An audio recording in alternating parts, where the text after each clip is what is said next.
já falou, né? Então vamos lá para o Schistosoma mansoni. Antes de nós falarmos de Schistosoma mansoni, gente, eu quero relembrar uns pontinhos aqui, uns detalhes com vocês. Se não me engano, na aula passada, eu até fiz no meu quadro branco, né? Mas eu acho que desse jeito vai ficar mais bonitinho. Eu achei esse quadro aqui de um livro para mostrar para vocês, né? Aqui é da classificação dos parasitos. Então, como a gente já tinha falado, os parasitos eles são classificados em protozoários e em eumintos, né? Protozoário, eu comentei com vocês que a gente vai estudar protozoário só depois da N1. A gente já até citou alguns protozoários, então pode até ser que tenha alguma coisa, né, a prova sobre protozoário, mas de forma bem superficial, tá? O foco da N1 mesmo são os eumintos, né? E os eumintos, eles se diferenciam em nemateumintos e em plateumintos. Qual que é a diferença? Os nemateumintos são aqueles que têm o corpo cilíndrico. Então, esses que nós estudamos até o momento, eles apresentam esse corpo cilíndrico. Então, são todos nemateumintos.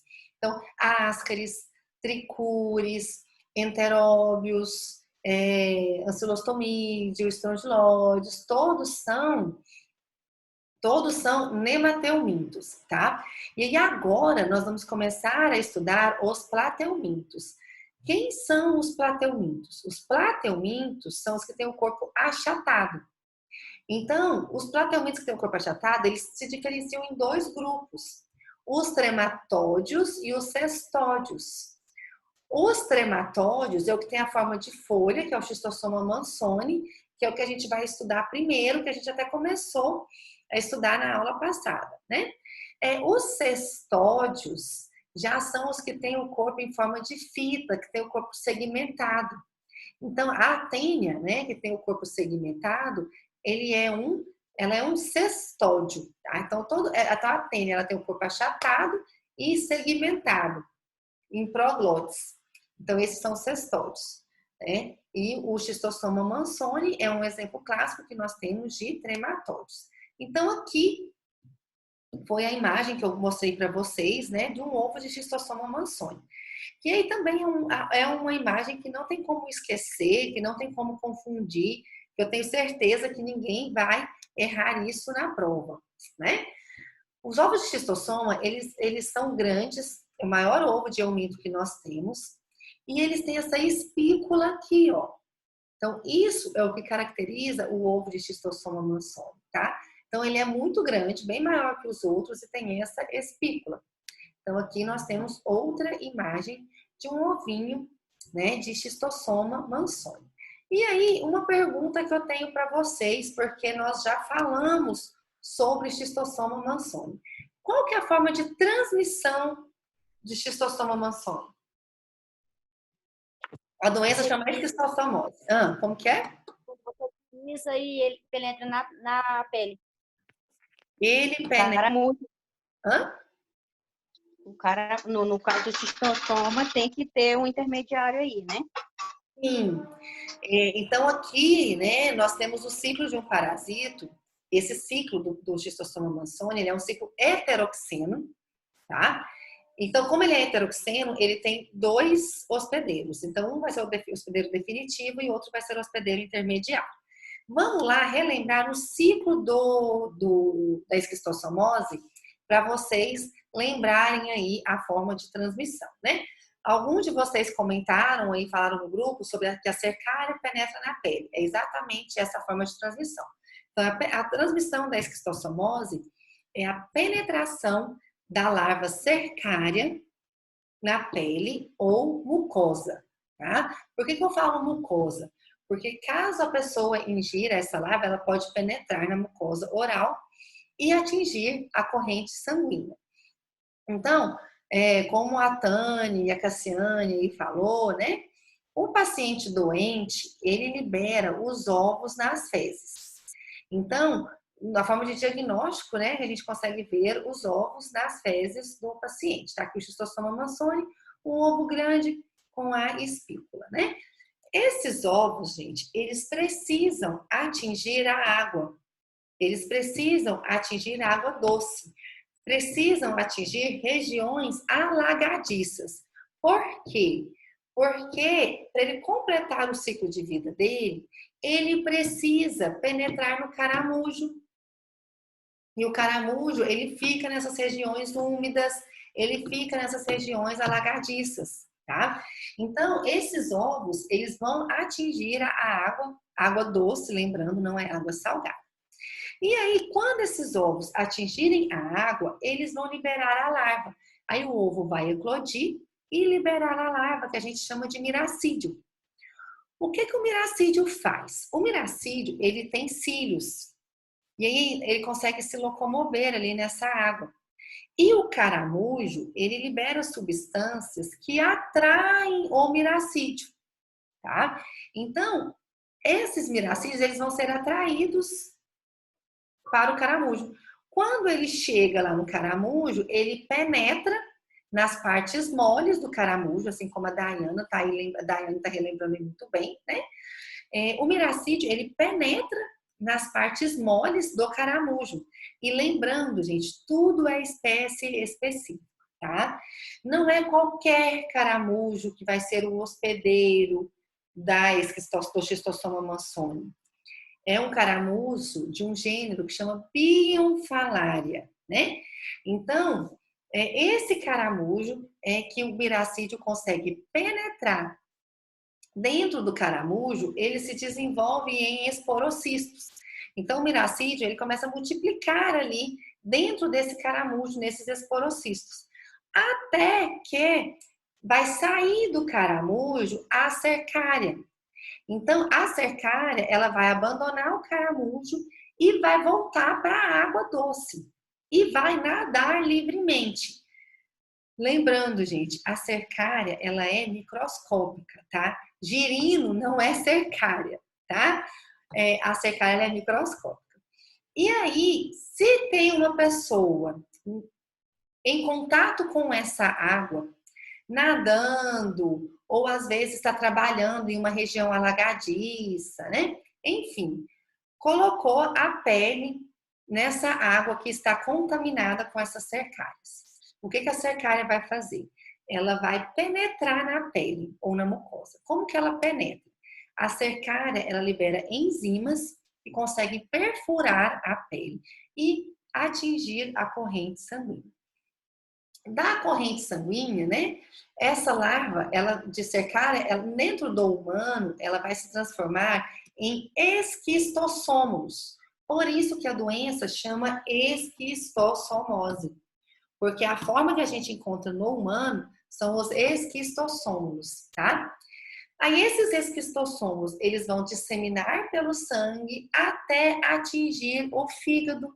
Aí lá no fígado se transformam em adultos, acasalam, faz a cópula e libera os ovos e continua o ciclo do parasita. E aí vem as minhas perguntinhas. Primeira coisa.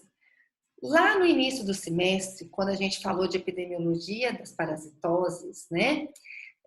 A gente falava dessas espécies específicas, isso era muito importante. Por quê? Porque se não tem, nós temos várias espécies de xistossoma. Tem Schistosoma mansoni, tem Schistosoma hematóbio, tem Schistosoma japônico. Ou seja, nós temos várias espécies de xistossoma. A que é mais característica do Brasil é o Schistosoma mansoni, tá? Um dos motivos que a espécie característica do Brasil é a Schistosoma mansoni é porque aqui o caramujo é desse gênero Bionfalaria. As outras espécies, elas não se desenvolvem nesse caramujo que a gente tem no Brasil, entendeu? Então, esse é um dos motivos. Apesar de que, com outra coisa que nós falamos no início do semestre, né? Apesar de que o turismo, a migração das pessoas, o transporte de mercadorias, portos, aeroportos, né? Principalmente na região portuária, pode ser que tenha chegado outras espécies de caramujo no Brasil. Então, pode ser que a gente um dia encontre essas outras espécies de xistossoma, tá? Xistossoma hepatóbico, japônico, que é característico da África, do Oriente, do Japão, né? Então, assim, pode até ser que muda aí o perfil da doença no Brasil, tá? Mas, por enquanto, o cenário característico é esse, certo? E aí, diante desse ciclo, uma pergunta que eu tenho para vocês, para ver se vocês estão ligados aí nas nossas aulas, tá? Na água salgada ele não sobrevive, ele morre. A larva, o ovo não sobrevive, a larva não vai sobreviver, tá? Então, é só água doce mesmo. Uma pergunta que eu tenho para vocês. Eu falei que de acordo com o ciclo, o parasito, ele vai para o fígado, se transforma em um adulto e faz a cópula e agasala. Como que eu encontro os ovos desse parasito nas fezes? Porque o diagnóstico é exame parasitológico de fezes. E aí? Professora, quando tem sangue nas fezes, Não. Como que esses ovos seria... vão parar nas fezes? Se o parasito está no sistema porta-intra-hepático. Causa da veia que tem no fígado que vai para o intestino. Aí é depositado no intestino da pessoa, no estômago, e ela libera novamente. Exatamente, eu já tinha comentado As sobre mesentéricas, se eu não estou enganado. Exatamente. Eu já tinha comentado sobre isso com vocês, né? Aqui é o sistema porta-intra-hepático. Então, o parasito, o verme adulto, ele vai ficar aqui no sistema porta-intra-hepático, mas ele vai liberar os ovinhos nas veias mesentéricas. As veias mesentéricas são essas veias que estão aqui, ó, irrigando, que estão aqui, irrigando aqui, ó, o intestino. Então, como a liberação dos ovos é feita nessas veias mesentéricas, através dessas veias, os ovinhos acabam caindo, né, atingindo o intestino, e aí eles vão fazer parte do bolo fecal, e aí vão ser eliminados junto com as fezes, né? Por isso que a gente consegue detectar esses ovos por sedimentação espontânea, eu consigo até quantificar pelo método Cato-Cates, né? Conforme vocês estão aí falando. Mas é por causa disso. O parasito em si, o verme adulto, ele fica aqui no sistema porta-intra-hepático. Vamos lá de novo. O parasito, o adulto, ele fica no sistema porta-intra-hepático, que é esse aqui, ó. Tá vendo aqui a veia porta? Né? Tem o fígado, tem o intestino, né? Então, esse sistema porta-intra-hepático é esse sistema da veia que sai do fígado e irriga aqui, ó, o intestino. Tem as ramificações, né? Que vão irrigar aqui o intestino. O parasito adulto, ele fica no sistema porta-intra-hepático. Tanto que um dos maiores problemas dessa doença é o processo inflamatório que tem no fígado, né? O paciente, essa doença, ela é conhecida como barriga d'água. Por que ela é conhecida como barriga d'água? Porque o paciente tem água na barriga, ele fica com a barriga bem grande, né? Não é porque ele tem água na barriga, é por causa do processo inflamatório que tem o aumento desses órgãos. Então, o paciente, ele apresenta uma hepatoesplenomegalia, devido a esse processo inflamatório ali nessa região. Aí vai ter o aumento do fígado, hepatomegalia, e o aumento do baço, esplenomegalia, né? Então, o verme adulto, ele vive aqui. Só que quando ele libera os ovos, ele vai liberar os ovos nas veias mesentéricas. As veias mesentéricas é que vai ter as ramificações para aqui, ó, que vai irrigar o intestino. Então, os ovos, como eles são microscópicos, eles atingem, né, o intestino assim, e aí vai fazer parte do bolo fecal, e aí por causa disso que a gente encontra os ovos de Schistossoma mansoni nas fezes, tá? Por causa disso. Entendeu, gente? Então, né, daqui as perguntinhas que eu gosto de fazer para vocês, né? De todo parasita eu gosto de fazer isso aqui. Então, a transmissão é a penetração ativa da larva cercária na pele ou na mucosa. E a patogenia? De acordo com o ciclo aí, o que vocês acham que esse paciente vai apresentar? Qual que é o primeiro sintoma que ele vai apresentar? De acordo com o ciclo, o que vocês acham? Dermatite. Muito bem, a Daiane, a Ana Paula, né? O primeiro sintoma é a dermatite. A gente chama de dermatite cercariana, né? Então, é uma dermatite provocada pela penetração da cercária.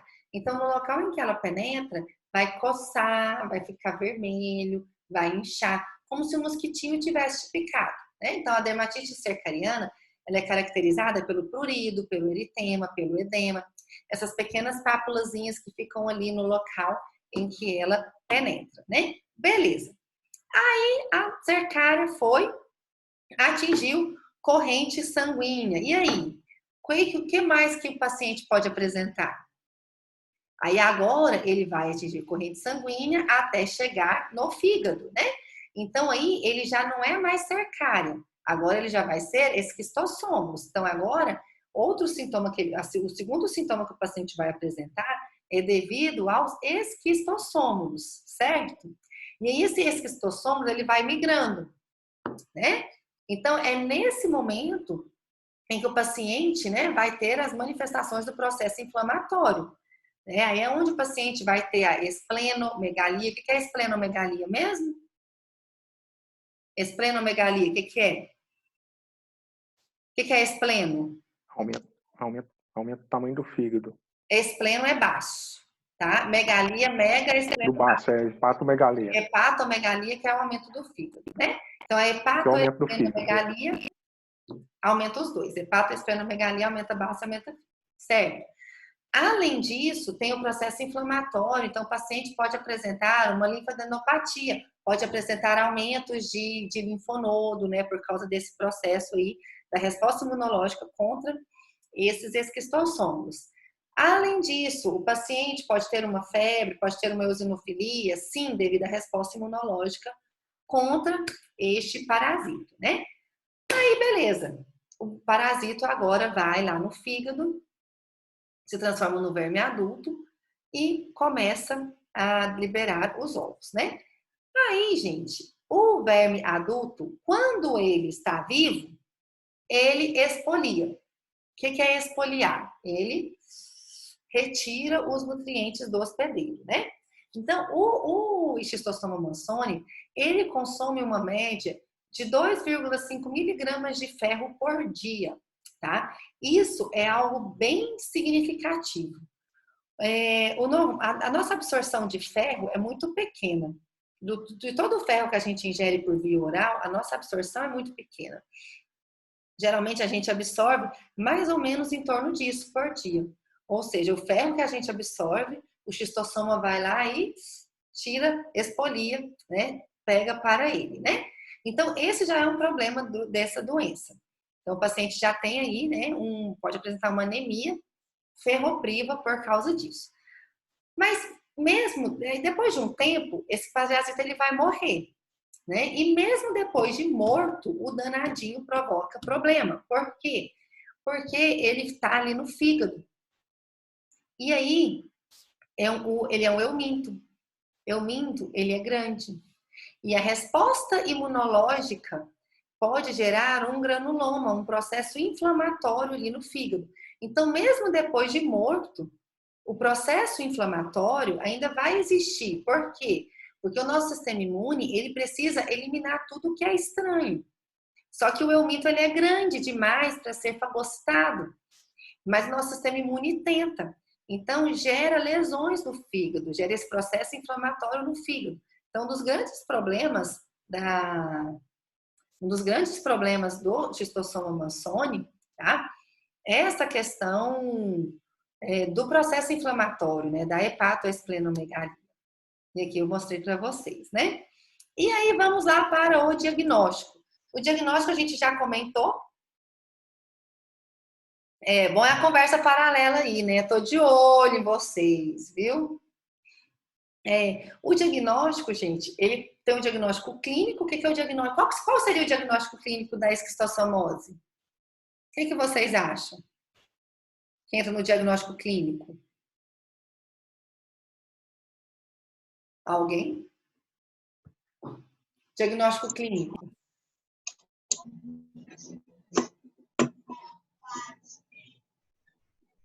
Você quer a clínica, gente? Pelo amor de Deus? Vocês não sabem o que é diagnóstico clínico? Tô chocada. Menos meio ponto para a turma inteira, agora. Jesus, o que é diagnóstico Professora, clínico? esse clínico pode ser pelo aumento do tamanho do fígado, um exemplo, a presença... Gente, exatamente. O diagnóstico clínico, sabe assim o famoso exame clínico? O que é o exame clínico? É quando a gente vai até o médico e aí ele faz uma série de perguntas, ele te examina, né? Então, o que entraria no diagnóstico clínico aí? O aumento dos órgãos. Então, esse paciente, clinicamente, a gente vai observar a hepatoesplenomegalia. Sem fazer exame nenhum, a gente vai ver que tá aqui, ó, a barriga tá alta. Tanto que essa doença a gente chama vulgarmente de barriga d'água. De tanto que tem um processo inflamatório, né? Então, tem a hepatoesplenomegalia. Isso entra no diagnóstico clínico. Outra coisa que entra no diagnóstico clínico são as perguntas que o médico faz, inclusive traçando o perfil epidemiológico, ou seja, o paciente veio de área endêmica, o que você estava fazendo há alguns dias atrás, há um mês atrás? Você, por um acaso, nadou em águas doces? Você colocou sua pele em seu pé, em balas de irrigação, em regiões úmidas? Você estava em regiões que tinham caramujo? Tudo isso, gente, entra no diagnóstico clínico, tá? Então, um paciente com hepatoesplenomegalia proveniente de uma região endêmica de esquistossomose já é muito característico de esquistossoma mansoni, tá? A Alessandra está me perguntando o que é esplenomegalia. Mais uma vez. Megalia, megalia, mega. Mega, grande. Espleno, baço. Esplenomegalia, aumento do baço. Tá? O que você está perguntando, então? Não estou entendendo. Tá bom. Então, gente, exatamente, o diagnóstico clínico entra isso. Os sintomas, as manifestações clínicas, então, por exemplo, a hepatoesplenomegalia, além disso, você estava ali em regiões endêmicas de esquistossomose, nadou em rios, lagos, esteve em valas de irrigação, locais com caramujo, você apresentou algum prurido, algum sinal de dermatite nos pés, em alguma parte do corpo, tudo isso entra no diagnóstico clínico, tá? Aí o médico, com o diagnóstico clínico, ele vai ter uma suspeita. Aí ele vai suspeitar, por exemplo, de esquistossomose, né? Como que ele vai confirmar a suspeita clínica dele? Solicitando os exames laboratoriais. Então, esse médico, ele pode solicitar um exame parasitológico de fezes, né? Porque nós vimos que o paciente doente libera os ovos nas fezes. Então, a gente consegue detectar esses ovos tanto pelo método simples de sedimentação espontânea ou o método de Lutz, né? Lembrando, sedimentação espontânea é a mesma coisa que método de Hoffman, Pons e Jenner, que é a mesma coisa que método de Lutz, tá? Então, eu consigo identificar esses ovos através desse método de sedimentação espontânea e eu também consigo quantificar esses ovos pelo método de Kato-Katz, certo? Foi até algo que a gente discutiu aí, né, na plataforma digital. Além disso, né, eu posso recorrer aos métodos imunológicos? Sim. Pode. Pode, né? Mas... E nós temos 2 métodos imunológicos aí, que a gente pode recorrer. Nós temos os métodos que são de a intradermorreação e temos os métodos de ELISA e imunofluorescência. Intradermorreação, ele é que tipo de método imunológico? Cutâneo ou sorológico? É cutâneo. Cutâneo. Então, a gente vai estar, isso vai estar na prova, tá? Então, aqui nós temos um método imunológico cutâneo para o diagnóstico de esquistossomose. É a intradermorreação de Montenegro. Lembrando, o que é a intradermorreação? Eu pego um antígeno, inoculo no antebraço do paciente, no tecido subcutâneo, e observo se o paciente tem as células de memória, tá? Então, essa intradermorreação é um teste cutâneo, em que eu vejo células de memória. Mas, eu vendo células de memória, tem um problema que eu não consigo saber a fase da doença. Eu não consigo saber se a doença é antiga ou não. Então, o ideal é recorrer aos métodos e só Parasitológico de fezes. o parasitológico de fezes, né? Que aí eu tenho certezas. Eu vi o ovo, eu não tenho dúvida de que o paciente está com aquela parasitose naquele momento. Mas eu também posso fazer detecção de anticorpos pelo método de ELISA ou imunofluorescência. E tem uma professora aí, meio chata, parece, que ela vai ensinar para vocês como que faz esses métodos aí de ELISA e imunofluorescência.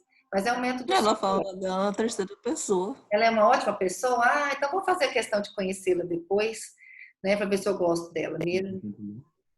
Entendeu, gente? Que é o diagnóstico de esquistossomose? Sim ou não? Sim, né? Sim. Só para a gente finalizar, vamos lá para o tratamento, né? Aqui vai falar só da epidemiologia, né? Vou falar bem brevemente, porque só fala assim que é amplamente distribuído na América do Sul, na África, acomete mais jovens. Por que acomete mais jovens? Porque são as pessoas que tomam banho de rio, de lagos, né? O ambiente favorável é temperatura e umidade, então regiões de água doce, né? Que tem a luminosidade solar, então precisa de ter um molusco do gênero Bionfalaria e precisa ter pessoas doentes, pessoas infectadas, liberando esses ovos no meio ambiente para que ocorra a transmissão, né? Então, diante disso, o que é que vocês acham que a gente pode fazer como profilaxia de esquistossomose?